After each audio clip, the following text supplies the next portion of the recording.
follow your passion first. And when I retired from the game, I sat there asking kind of all the wrong questions. What's the biggest industry I can get into? And it's all the wrong stuff. And you got to sit there and ask yourself, okay, what am I truly passionate about? What do I enjoy doing? And when you feel that way, honestly, you feel like you have never worked a day in your life. It's the most fun thing in the world. You get up in the morning excited about what you're doing. And you got to be really honest with yourself about it. If you wake up in the morning and you're dreading going to work, dude, do something else. Right. Do something else. And those are hard decisions to make. But when you make those decisions, it's a very liberating experience. And you find out that the rewards will come. I think the best way to prove your value is to work, is to learn, is to absorb, to be a sponge. Right? But you always want to outwork your potential. As hard as you believe you can work harder than that. And that's what I tried to do when I first came in the league. But basketball is such a direct competition sport that me coming in at 17, I hated when my teammates would say, I get hit with an elbow, right? Shaq would hit me with an elbow in practice, and Nick Van Exel would come up and say, "Are you okay?" I'm like, motherfucker, what? Mao, are you okay? What the hell's wrong with you? So I always had that extra chip on my shoulder. So every day in practice for me was really trying to annihilate everybody that I was playing against, because I wanted to prove you don't need to babysit me. I'm fine, And so it's always that competitive nature, the work ethic, and curiosity. Because I asked a lot of questions. Playing with Bryant Scott, I asked him a lot of questions. Eddie Jones, who was great at chasing guards off the screens, and I didn't understand how to do that. I would sit with him before practice, after practice. Magic, James Worthy, Kurt Rambis, Kareem Abdul, all the Laker greats. I would always sit down and just ask them questions about certain games that I studied growing up. What actually happened there? What did you feel there? Why? We were playing against the Lakers, Tom, and we were out here in LA. And, look, I always try to outwork people, right? That's just how I made my mark. So the game was at 7. I was like, you know what? I'm going to come to the Staples Center, because we're playing. This is when the Lakers had Kobe and Shaq. Right. Okay, this is like the championship Lakers. I was like, I'm going to get there at 3 o'clock, and I want to make sure I make 400 made shots before I go back into the room, and then I sit in the sauna and I get ready for the game. So, get in the car, get to the gym, get there, and as I'm walking onto the court, who do I see? I see Kobe Bryant, already working out. And I'm like, okay, it's kind of cool. It's Kobe. What's up, Kobe? And so I put my sneakers on. And do you ever get lost in what you do, where you end up like, wait, it's been an hour and a half. Like I'm here. I'm in it. So once I set my foot across that line, I started working out. And so I worked out for a good hour and a half. And when I came off after I was done, I sat down, and of course I still hear the ball bouncing. I look down, I'm like, this guy's still working out? He was working out for it looks like he was in a dead sweat when I got here. Right. And he's still going. And it's not like his moves are nonchalant or lazy. He's doing game moves, right. I sit there and I unlace my shoes. I'm like, I want to see how long this goes. So I sit out there and watch another 25 minutes. And he got done. I was like, okay, I think I've seen enough. Go play, come back, get in the sauna, get ready for the game. That game, he drops 40 on us, wow. Okay?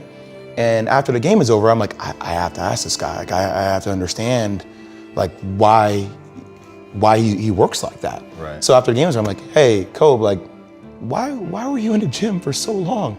He's like, because I saw you come in. and I wanted you to know that it doesn't matter how hard you work, that I'm willing to work harder than you. If your job is to try to be the best basketball player you can be, mm-hmm. right? To do that, you have to practice, you have to train. Right? You want to train as much as you can, as often as you can.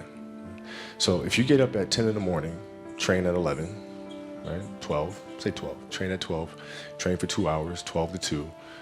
You have to let your body recover. So you eat, recover, whatever. You get back out, you train, start training again at 6. Train from 6 to 8, right? And now you go home, you shower, you eat dinner, you go to bed, you wake up, you do it again, right? Those are 2 sessions. Right? Now imagine you wake up at 3, you train at 4, you go 4 to 6, come home, breakfast, relax, blah, blah, blah. Now you're back at it again, 9 to 11, right? You relax, and now all of a sudden you're back at it again, 2 to 4, and now you're back at it again, 7 to 9. look how much more training I have done by simply starting at 4, right? And so now you do that, and as the years go on, the separation that you have with your competitors and your peers just grows larger and larger and larger and larger and larger. And by year 5 or 6, doesn't matter what kind of work they do in the summer, they're never going to catch up because they're 5 years behind. Right? So it makes sense to get up and start your day early because you can get more work in. Is that genetic? Or is that something you ingrained and trained yourself? No, it was Who just, taught you that? For me, it was just common sense. Like I can if I start earlier, I can train more hours, and I know the other guys aren't doing it because I know what their training schedule is, right? So I know if I do this consistently over time, the gap's just going to widen and widen and widen and widen and widen, and they won't be able to get that back. So to me, it was just common sense and like thinking, how can I get an advantage? Oh, start earlier. Yeah, let's do that. When did you start doing that? High school. My first class in high school was 7:45. I used to get to the gym around 5 a.m. and I'd play before school. And then school would start. Who's playing with you at 5 a.m.? My coach. So my coach would show up and we'd do all these basketball drills. Right? So just you and your coach? Just me and my coach. And sometimes it would just be me and the janitor, and who's still there today. And then I'd play at lunchtime. That guy should get a medal. I hooked him up with a few things. But I played during lunch and then practice after, and then go home, do my schoolwork, and then watch a bunch of game film and games on TV and study film. Was that the only thing you've been obsessed about, basketball? Well, until recently, yeah. Basketball dominated, my entire life for more than 30 years. When I brought it up, like, is it genetic or you just learned it? I mean, how did that idea even come up? Because that's obviously a pillar of Mamba mentality, the obsessiveness. This is just, like you said, I'm going to get up at 4, everybody's getting up at 6. If everybody's going to get up at 4, I'm going to get up at 2. Right? How do you develop that, or where do you learn that from? Well, I think it's just a matter of what's important to you. And what's important to you for whatever reason. I felt like I didn't feel good about myself if I wasn't doing everything I could to be the best version of myself. If I felt like I left anything on the table, it would eat away at me. I wouldn't be able to look myself in the mirror. Right? So the reason why I can retire now and be completely comfortable about it, because I know that I've done everything I could to be the best basketball player I could be. This has been absolutely beautiful, you guys. I can't believe it's come to an end. You guys will always be in my heart. And what can I say? Mamba out.